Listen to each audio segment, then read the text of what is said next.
இவங்க ஆபாசமாக வீடியோ பண்ணுறாங்க, இவங்க தவறுதலாக வீடியோ பண்ணுறாங்க. நிறைய ஆண்களோட மனசை வந்து கெடுக்கிறாங்க. நிறைய பெண்களோட வாழ்க்கை கெட்டு போயிருக்கு. நிறைய குழந்தைங்களோட வாழ்க்கை கெட்டு போயிருக்கு. இதை சார்ந்து நாங்கள் போலீஸ் ஸ்டேஷனில் கம்ப்ளைண்ட் கொடுத்தா உடனுக்குடனே நடவடிக்கை எடுக்காத போலீஸ், தான் கணவன் மேலே இந்த அளவுக்கு மதிப்பு மரியாதை வச்சிருக்கிற திருச்சி சாதனா, தான் குடும்பத்து மேலே இந்த அளவுக்கு மதிப்பு மரியாதை வச்சிருக்க திருச்சி சாதனா, தன்னோட குழந்தைங்க, அதுவும் 2 பெண் குழந்தைங்க, அந்த குழந்தைங்க மேலே வச்சிருக்கிற பாசம் திருச்சி சாதனா ஏன் யூடியூப்லேயும் ஃபேஸ்புக்லேயும் இன்ஸ்டாகிராம்லேயும் அவங்களோட ப்ரைவேட் பாட்டால் உரசுற அளவுக்கு வீடியோ போடுறாங்க, லிப்பு முத்தம் கொடுக்குற அளவுக்கு வீடியோ போடுறாங்க, உதடு உரசுற அளவுக்கு வீடியோ போடுறாங்க, கண்ணம் உரச வீடியோ போடுறாங்க, கட்டி பிடிச்சி வீடியோ போடுறாங்க, தூக்கிக்கிட்டு வீடியோ போடுறாங்க.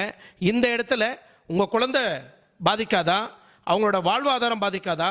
உங்கள் புருஷனோட மானமரியாதை போகாதா? குடும்பத்தில் இருக்கிறவங்க மானமரியாதை போகாதா?